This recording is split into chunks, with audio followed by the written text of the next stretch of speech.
नमस्कार, one India Hindi में आपका स्वागत है। चीन के साथ लद्दाख और अन्य सीमाओं पर लगातार चल रहे विवाद के बीच भारतीय वायुसेना ने अपनी 18वीं स्क्वाड्रन को सक्रिय कर दिया है। इसका आदेश air force chief air marshal RKS Bhadauria ने दिया है। उन्होंने सुलूर में स्थित 18वीं स्क्वाड्रन में तैनात फ्लाइंग बुलेट्स यानी कि हल्के लड़ाकू विमान LCA तेजस को सक्रिय रहने को कहा है। 18वीं स्क्वाड्रन का ध्येय वाक्य है तीव्र और निर्भय, यानी दुश्मन से तेज और ना डरने वाला। भारतीय वायुसेना ने हल्के लड़ाकू विमान यानी कि अंग्रेजी में कहें तो लाइट कॉम्बैट एयरक्राफ्ट तेजस को हिंदुस्तान एरोनॉटिक्स लिमिटेड से खरीदा है। नवंबर 2016 में वायुसेना ने 50,025 करोड़ रुपए में 83 तेजस मार्क 1A की खरीद को मंजूरी दी थी। इस डील पर अंतिम समझौता करीब 40,000 करोड़ रुपए में हुआ है, यानी पिछली कीमत से करीब 10,000 करोड़ रुपए कम। Centre for military airworthiness and certification ने पिछले साल बेंगलुरु में एरो इंडिया शो के दौरान तेजस को अंतिम परिचालन की मंजूरी दी थी। इस दौरान तेजस की कई क्षमताओं की जांच कर उन्हें वायुसेना के लिहाज से उपयुक्त पाया गया था। वायुसेना ने 40 तेजस खरीदने के समझौते पर हस्ताक्षर किए थे। इनमें से अब तक 18 तेजस भारतीय वायुसेना को सौंपे जा चुके हैं। इसके लिए सुलूर में एक स्क्वाड्रन बनाई गई है। तेजस विमान पाकिस्तान और चीन के संयुक्त उत्पादन थंडरबर्ड से कई गुना ज़्यादा दमदार है। अंतर्राष्ट्रीय स्तर पर जब तेजस की प्रदर्शनी की बात की गई थी, तब पाकिस्तान और चीन ने थंडरबर्ड को प्रदर्शनी से हटा लिया था। ये बात है बहरीन इंटरनेशनल एयर शो की।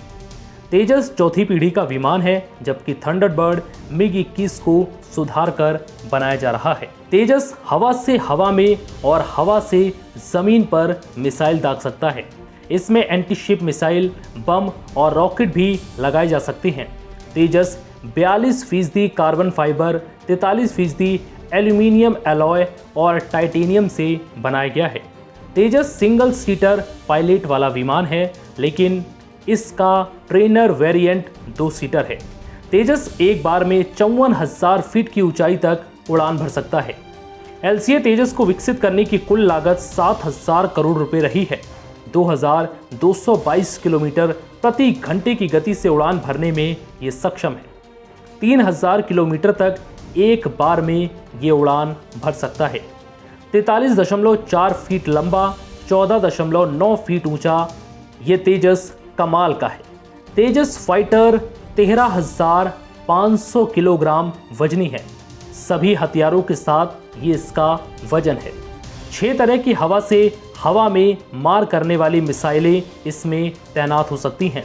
वो हैं डर्बी, पाइथन 5, R-73, अस्त्र, असराम, मेटियोर।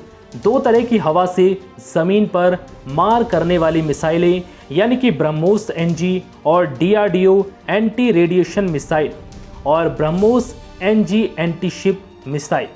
इसके अलावा इस पर लेज़र गाइडेड बम, ग्लाइडेड बम और क्लस्टर वेपन लगाए जा सकते हैं। कभी देश की शान रहे MiG-21 विमान अब पुराने हो चुके हैं। इसकी वजह से एयरफोर्स के करीब 43 जवान भी शहीद हो चुके हैं, इसलिए उन्हें फ्लाइंग कॉफिन तक कहा जाने लगा था। देश में पिछले 45 साल में करीब 465 MiG विमान गिर चुके हैं, वो भी दुश्मन से बिना लड़े। जंग के मैदान में तो सिर्फ 11 MiG विमान गिरे हैं। देश के लिए नए विमान की ज़रूरत देखते हुए इसकी तैयारी 1980 में ही शुरू कर दी थी। करीब 2 दशकों की तैयारी और विकास के बाद 4 जनवरी 2011 को तेजस ने अपनी पहली उड़ान भरी थी। हिंदुस्तान एरोनॉटिक्स लिमिटेड द्वारा बनाए गए इस विमान का आधिकारिक नाम तेजस पूर्व प्रधानमंत्री अटल बिहारी वाजपेयी ने दिया था। ये संस्कृत का शब्द है जिसका अर्थ होता है अत्यधिक ताकतवर ऊर्जा। HAL ने इस विमान को लाइट कॉम्बैट एयरक्राफ्ट LAC यानी हल्का युद्ध विमान प्रोजेक्ट के तहत बनाया है। फिलहाल इस वीडियो में इतना ही। नमस्कार।